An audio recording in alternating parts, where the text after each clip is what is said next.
Okay, so I need to tell you about the most insane breakup situation that happened to me. And honestly, it's going to make you lose faith in men completely. I'm Lucy.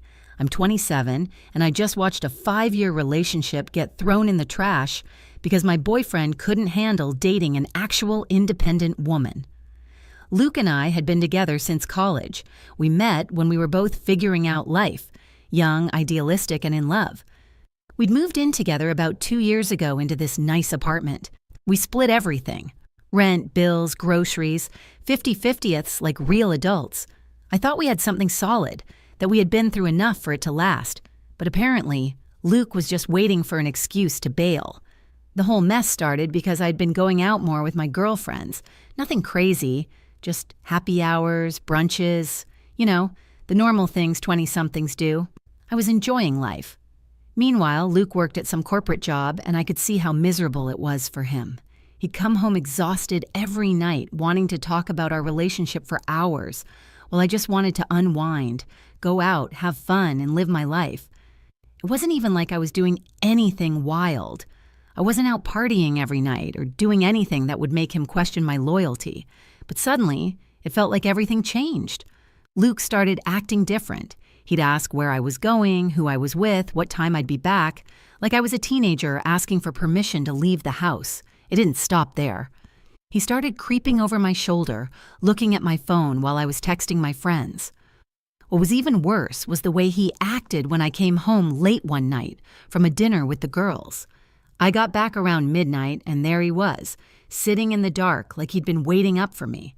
He immediately launched into an interrogation, asking who was there, what we talked about, why I didn't send him updates.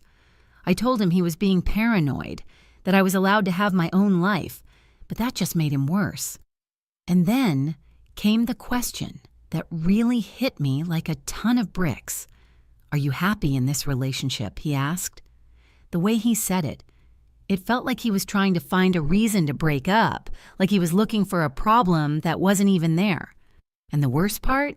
I answered him honestly, but I was defensive. I told him that I was happy, or I wouldn't have stayed, but that it didn't feel like he trusted me anymore.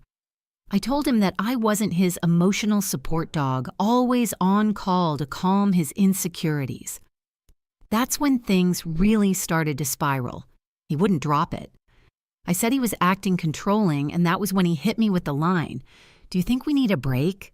I was floored. A break? Was he really asking me for a break?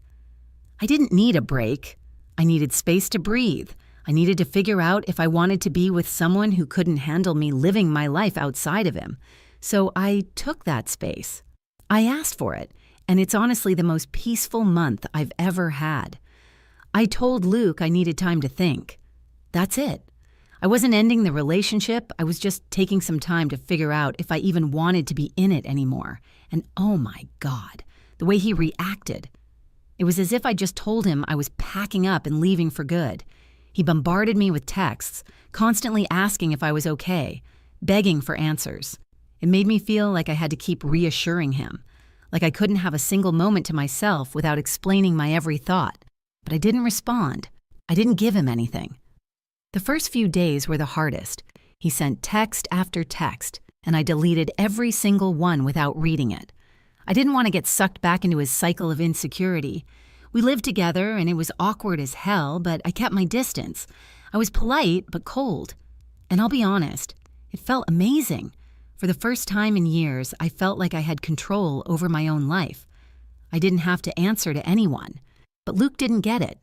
He started working longer hours, and it was so obvious to me that he had already checked out. He wasn't fighting for us.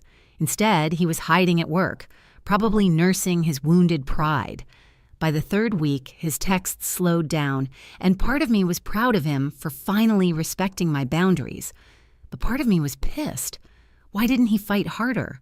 If he really cared, wouldn't he have tried to come after me instead of just letting it all slip away? Then the bombshell. After exactly 30 days of not responding to him, I finally decided to reach out. I thought I'd been fair.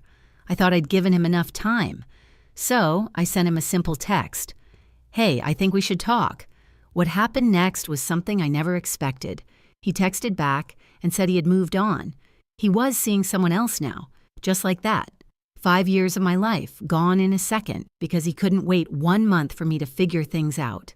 I immediately called him because I couldn't believe it. His voice was cold, emotionless. He told me that our relationship had ended the day I stopped responding to him. He acted like I had abandoned him.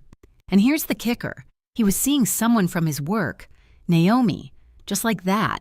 In the time I was taking space, he had already moved on with someone else. It felt like a betrayal on a level I couldn't even process. But what was worse than anything was the way he acted about it. He wasn't apologetic. He wasn't sad. He wasn't even angry. He just didn't care. He said Naomi had been there for him, listened to him, and didn't play mind games. Mind games. I was done. 5 years just thrown away because I asked for some space. And that was the last time I spoke to him. Because after everything, I realized something. Luke wasn't capable of loving me for who I was. He couldn't handle my independence. He couldn't handle me. So now, here I am, 27 years old, alone, and still trying to process the fact that Luke was never the man I thought he was. I guess sometimes the universe has a funny way of showing you who's really worth your time.